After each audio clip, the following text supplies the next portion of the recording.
Hello everyone, welcome to today's current affairs session of Civilspedia. The topics we are going to see is 15th Finance Commission, then different climate change vulnerability indices, and then sustainable development goals. With respect to editorial topic is water resource management. The first one, the 15th Finance Commission. This topic we will see what is the Finance Commission and what are the functions and what are the current issue with respect to this Finance Commission. Under the Article 280, for every once in a 5 years, a Finance Commission will be constituted by the President of India. And this time we have constituted 15th Finance Commission for the period effect from 2020 to 2025. The four vital functions of the Finance Commissions are, first one is to devise a formula to distribute the next tax proceeds.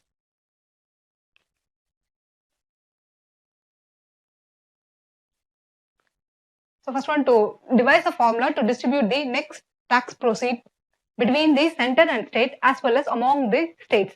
So the vertical devolution, that is between the center and state, how much the net tax proceeds can be distributed, and as well as the horizontal devolution between the states, how much the tax proceeds has to be distributed. That is the first and foremost vital function of Finance Commission. Second thing is to govern the principles that guide the grants and aid from the Consolidated Fund of India to the states as per the Article 275. That is the second function. The third function is of the Finance Commission is to put the measures to augment the resources from Consolidated Fund of State to the local bodies of municipalities and panchayat. And fourth important function is to tender the advice to the President in case of any sound financial matters. So these are the four functions of the Finance Commission. And the 15th Finance Commission will be effective from 1st April 2020 to 31st March of 2025. And the head of this Finance Commission is N.K. Singh. The issue with respect to this 15th Finance Commission is the terms of reference, that is the using the census data. Till the last 14th Finance Commission, we have utilized the data of 1971 census as well as the 2011 census in the last 14th Finance Commission. But this year, this Finance Commission has said that they are going to eliminate this 1971 census. So they are going to utilize only 2011 census data. This is the controversy thing that is happening right now. Because while dividing the formula in the 14th Finance Commission, they have framed that four criteria to have the distribute the next tax proceeds. So what are the four criteria? First one is this income distance. That is the calculating which state has the maximum per capita GDP. And then from the maximum per capita of the state, what is the other states have the differences. For example, in the 14th Finance Commission, Goa has the highest per capita. And if we compare the UP, how much the data is gap, then that much amount will be provided for the UP. So more gap between the highest per capita with the respective state, then more fund will be allocated to that. That is called the income distance. Second criteria they have took is this population data. They have took a population data of 1971 as well as 2011 census. For the 1971 census, they have provided the weightage of 17.5%, while for 2011 census, they have provided 10% of weightage. And with respect to another third criteria is the area of the state. So if a state has a larger area, then more fund will be allocated to the state. And fourth criteria is using the forest cover. So if a state has a more forest cover, then more fund will be allocated. These are the four criteria that has been utilized by 14th Finance Commission. So then another major thing that has been done by this 14th Finance Commission is they have increased this devolution of a tax from the center to state from 32% to 42%. It is one of the huge tax devolution gap that has been provided by the 14th Finance Commission. Right now, this 15th Finance Commission has said that we are going to utilize only 2011 data. That shows that many southern states as well as Punjab and Odisha has arguing that since this 1971 population planning, these states have performed very well so that their population is not growing that much level when compared to UP and Bihar and Madhya Pradesh. So some states is not following this family planning properly. So their population is going to doubling. So with that thing, they are going to get more funds. So they have said that southern states and the Punjab and Odisha have said that for properly having this family planning, we are get penalized to have implementing this family planning program. So they states that we should not utilize this 2011 census data. Instead, they have to go for this 1971 data because that is the thing prior to this family planning program has been launched. So that data only we have to utilize because the southern states has more and more contained their population growth while the northern state was not that much level vigorous in this family planning program. So if this 2011 data is going to utilize, then the northern states will get more fund while the southern states will not get that much fund. So that is the first and foremost problem that is with respect to this 15th Finance Commission. Second thing is they have this 15th Finance Commission is going to reduce this devolution from 42% to 38%. So because they said that if the more amount the state has given to center, the center has given to state, then it will reduce the fiscal space of center because the very less amount is going to be have with the central. Then there are very shortage of fund for having this centrally sponsored scheme and centrally sector scheme. So the 15th Finance Commission is planning to have reduced this devolution of tax amount from the center to state to 38%. So because the government in the last Finance Commission, they have said that 1% that's spent by central government will create a 0.04% of increase in the GDP. While if 1% has been spent by state government, then it will lead to 0.11% increase in the GDP. So that only in the 14th Finance Commission there was huge devolution amount has been given to the state. While this 15th Finance Commission is saying that this will lead to very lesser amount with respect to the state, with respect to the center. So in the 15th Finance Commission, they are focusing to have more money with this central. So they are reducing this devolution amount to 38%. These are the two issues with respect to this 15th Finance Commission. The topic next is different climate change vulnerability indices. So we will see different kinds of vulnerability indices with respect to climate change, which organization is releasing this report, and what is the important criteria and the indicators they have released, and what is the India's rank with respect to that index. These are things we will see. The first thing is climate change vulnerability index. The organization that is releasing this index is global risk advisory firm Maplecroft.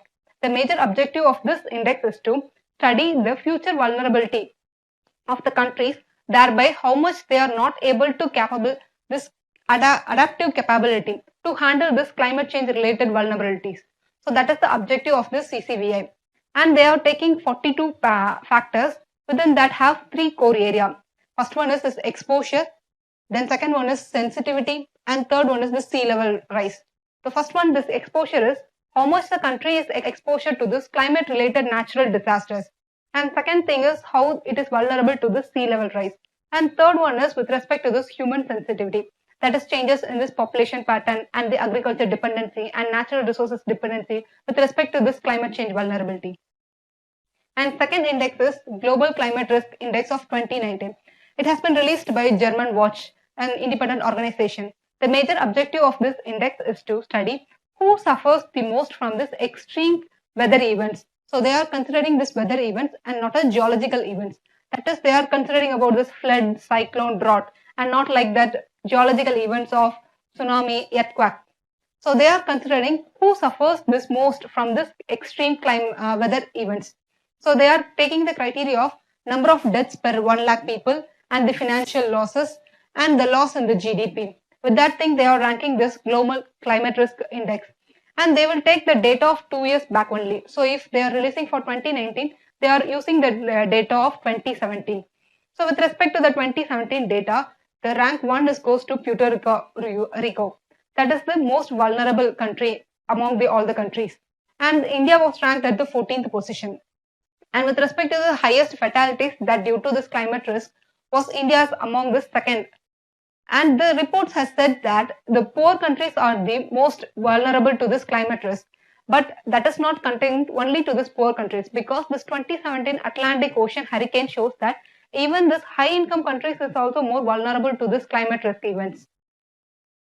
And third important indices with respect to climate change is Climate Change Performance Index of 2018. It has been released by German Watch and the Climate Action Network of Europe. They are considering these 56 countries along with this European Union, and they analyze how the countries north and southern countries have this equity relationship to have the trade-off between these two countries. So how this climate change is affecting the trade relations between this north, that is industrialized country, with the southern poor countries. So it is considering this, and this 56 countries along with European Union is constitute around 90% of a global greenhouse gas emission. So by analyzing this relationship between them, the trade relations or other equity relations between them, through this index they can ready to influence the policies so that the north and south will have smoothened trade relationships, thereby containing this greenhouse gas emission. So with respect to this index, India was ranked at 14th, while in the last year, India was ranked at the 20th. So it is showing India is improving a lot. And with respect to this index, the top 3 position is still unoccupied as the last year. Because this index said that any country in the world is not able to cope up with this Paris Summit agreement. So the top 3 position is still left, and Sweden is the 4th country that to occupy this topper with respect to this climate change performance index. And the next report is Climate Finance Shadow Report of 2018.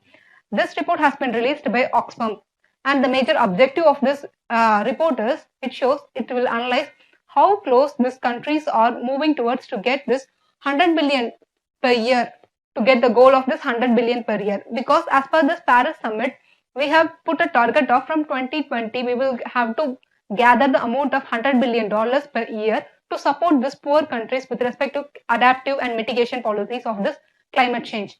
While this report will say about how close we are moving towards that goal. And next one is with respect to this Warsaw International Mechanism for Loss and Damage.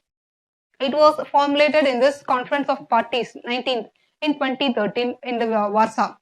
And the major objective of this loss and damage mechanism is to gather the finance, thereby to support these poor countries to get adaptation and mitigation with respect to this climate change. And another indices or report with respect to the climate change is, most important thing is this 1.5 degrees Celsius report. It has been prepared by IPCC, and by this report said that by 2100, if the global sea level rise is contained, if we have contained the temperature of pre-industrial era to 1.5 degrees Celsius instead of this Paris Summit target of 2 degrees Celsius, then we will have this global sea level rise will be reduced by 10 centimeters. And the second thing the report has highlighted this, if we reduce the target from 2 degrees Celsius to 1.5 degrees Celsius, then the 40% of people only exposed to heat waves for every 5 years. While if we continue for have this 2 degrees Celsius target, then we will have 37% of population will be exposed to heat waves for every 5 years. And last important topic with respect to this climate change indices is UNFCCC's COP24 that is right now is going on in Poland. So the major objective of this conference is to have finalize a guideline to implement this Paris Summit agreement. And another thing is the most controversial topic that is going with respect to this is how the quality as well as the transparency and accountability of this climate finance can be handled, because that is the most underlying principle that is curtailing many countries are not willing to spend money for this climate change. Because many countries say that we are going to give the money, but how it is going to be spent by the poor countries, there is very less accountability and transparency. Because of that only many developed countries is not coming volunteer to spend the money. So with that thing, we have to end this topic and we will move on to the next topic of Sustainable Development Goals. The Sustainable Development Goals is nothing but it's an extended version of the Millennium Development Goals that has targeted from 2000 to 2015 period, while the Sustainable Development Goal will have the target period from 2015 to 2030. The major objective of this Sustainable Development Goal is to balance the economy, environment as well as the social goals so that the future generation will have much better global. And with respect to the indices of this Sustainable Development Goal is SDG Index and Dashboard Reports of 2018. It has been released by Sustainable Development Solution Network and Bertelsmann Stiftung. And the report has said that the two major reasons that is contributing for this increasing food security is conflict as well as this climate change. These are the two major reasons. They said that because of this increasing food security, more number of people are falling under this hunger. And they said that the report has said that second important thing they have said is the below poverty line. That is, if a person is earning less than $1.9 per day, then he will be under this below poverty line. So in 2000, it was 26.9%, while in 2017, it has been reduced to 9.2%. And another important positive thing that report has said that is this under 5 mortality rate has been reduced by 50%, as well as this child marriage rate has also been reduced, especially in Africa. And this access to electricity has been increased by 50%. And with respect to this index, India was ranked at 110 among this 149 countries in 2016, and it has risen to 116th rank out of 157 countries in 2017. And right now we are in the 112th rank with respect to out of 156 countries with a score of 59.1%. So we cannot compare the rank because the country's addition and subtraction was happening. So we cannot compare the rank right now with respect to this SDG goals, so that we will not get to know whether India is properly moving towards the sustainable development goals achievement. And what are the India's initiative towards this sustainable goal achievement is, first and foremost thing is our Niti Aayog has formulated a voluntary national review to get to know how the sustainable development goals has been implemented by each and every state. So then another thing is India has contributed $1 million to UN Development Partnership Fund to have this South-South cooperation. And third important thing is Haryana is the first state to announce their annual budget. In their annual budget, they have announced to have fund for this climate change pattern of to have this sustainable development goals. So they have said that 3 years action plan as well as 7 years strategy plan has been planned by this Haryana government to have this implement the sustainable development goals. And fourth important thing is this aspirational districts initiative has taken by our government to implement the sustainable development goals at the grassroots level. And last important is Norway-India partnership initiative to reduce this maternal mortality rate as well as this child mortality rate. And what is the criticism with respect to the sustainable development goal is the accountability. The very poor accountability is the first and foremost thing, the hampering this sustainable development goals to be get achieved, because it has too many goals of 17 goals, 169 targets and 304 indicators. While this Millennium Development Goal has 8 goals, while this one has 17 goals with too much of targets, that makes too much clumsiness. So it makes to have a more transparency is get not properly, and the accountability, making the accountability of how much qualitatively the states are being implementing this sustainable development achievement is the first and foremost criticism that has been put under this sustainable development. Second thing is difficulty in this trade-off relationship, because the developed countries is not properly having equality with respect to this less developing countries in the trade relationships. Because if the trade relationship is not smooth, then the sustainable development goal will not be achieved. So for that to have a trade-off properly having, we need to have a strong governance where even the poor countries and the rich countries has to be meet at the equal standards. Then the next topic is water resource management. Recently, the water stress was happening a lot, and the first international conference with respect to the sustainable water resource management has been organized by Ministry of Water Resources along under this National Hydrology Project. This National Hydrology Project has been combined by this Ministry of Water Resources as well as this World Bank. This is the first international conference has been happening in India. And the major background reason for this water resource management is, first one is this flood. And second thing is, due to lack of water, the farmer suicide is increasing a lot. And third important thing is this quality of water that is available to the people is deteriorating a lot. And fourth important thing is this plummeting groundwater level, that is reducing the groundwater level is the fourth important task, that is the challenges between this water resource management.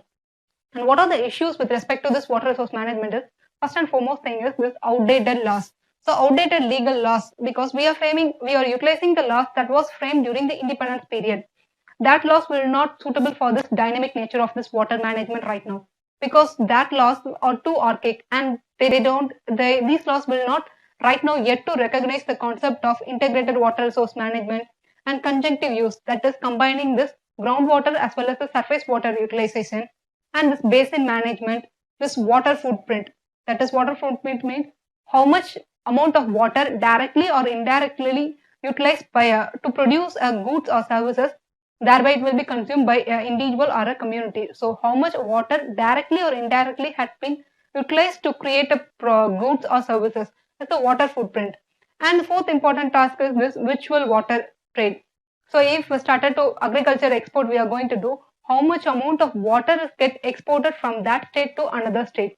So for each grain we are exporting some quantity of water. So that is the virtual water. The water will not be directly seen, but for growing that seed, for growing that grain, how much water is get inputted. That water is the virtual water trade. So our laws is not recognize these kind of concepts of recent concepts. So this outdated law is the first and foremost issue with respect to this water resource management. Second issue is this multitude of organizations.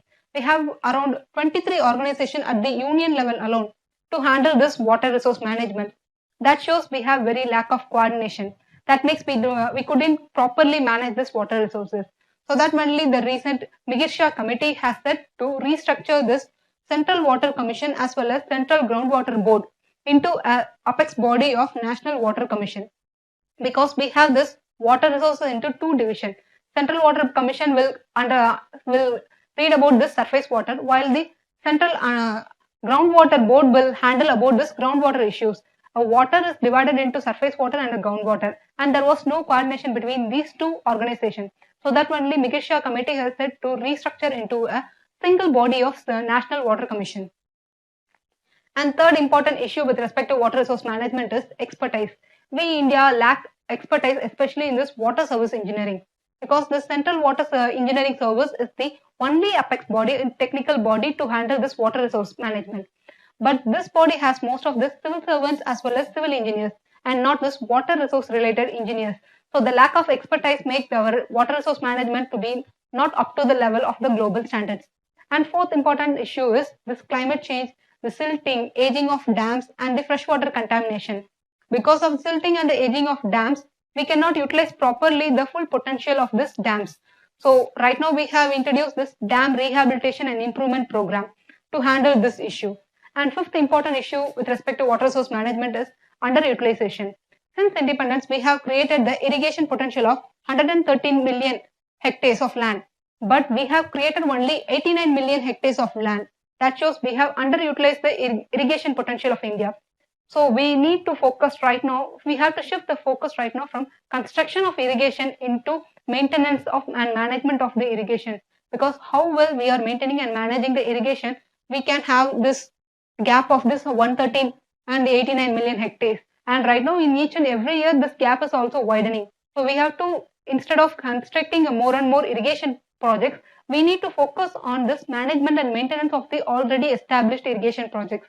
And sixth important topic is we are utilizing most absolute technologies with respect to this water resource management. So we have to update more technologies like artificial intelligence, geographical information system, and Google Earth to have proper prediction of this flood management, cyclone management, these kind of things. Because these technologies are only helping to handle this future climate related challenges and water resource related challenges. And right now we have the Central Water Commission along with Google partnered to have this artificial intelligence, machine learning and GIS to handle this water resource management. That is the one positive step we India has taken. And seventh important issue is water has been put under the state list right now. But most of the things are handled by center and state as well as with respect to the water. That makes the topic of whether this water can be shifted from center list to concurrent list. That is the seventh issue with respect to this water resource management. And because of this having in the state list, this interstate water sharing, which was in the union list, makes a hurdle between this, how much this water can be shared, and many states having the issue with respect to sharing of waters. And eighth important issue with respect to water resource management is lack of water resources accounting. That shows this very poor water governance, because the upstream states will have more water and it is not properly audited or accountable. So that downstream states, they don't have a water, that much of water. And by building the dams by upstream states makes the downstream states to be vulnerable. So this kind of water accountability is not available. That makes the water governance to be too difficult. And ninth important issue is this population growth as well as this consumption pattern makes the water demand to be high. So it leads to water stress at a very alarming level. Around in India, 54% of India is facing high to extremely high water stress because of this change in consumption pattern and the population growth. And 10th important topic is with respect to this agriculture concept of water resource management. The issue is the water stressed area doesn't know that they are cultivating this water intensive crops. That way they become a net water exporter. Since they are water stressed area, if they started to virtual water they are going to export it, then it will make the area to be vulnerable. So with respect to agriculture concept, we have to very clearly mention that this water stressed area should not be water exported. Instead, they have to be water imported. So they should not cultivate the water intensive crops. And second important thing with respect to agriculture is this new irrigation technologies.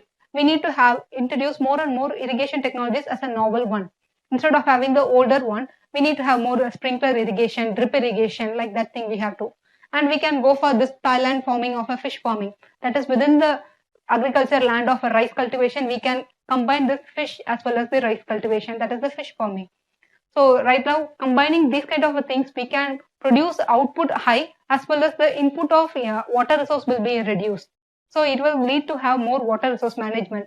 And what are the initiatives that has been taken by India with respect to this water resource management is, first one is this Composite Water Management Index that has been launched by Niti Aayog. It consists of 9 parameters and 28 indicators. And under this composite index, the ranking was divided into two groups. The one group is general states and union territories, and another one is northeastern states, because these two state category will have a different hydrological pattern. So for that, we have divided into two groups. And with respect to this general group, Gujarat is the top, having a good composite water management index. And with respect to northeastern states, Tripura has topped in this composite water management index. And apart from that, another initiative that has been taken by India is Rajiv Kumar Committee that has been installed that has been formed to have how the water resources can be managed properly in this northeastern states, because they are having a good rainfall, but they are facing this drought also. So how this northeastern states can be handled this water resource management, this Rajiv Kumar Committee has been reported. And that thing we will end today's current affairs session. Thank you. Have a nice day.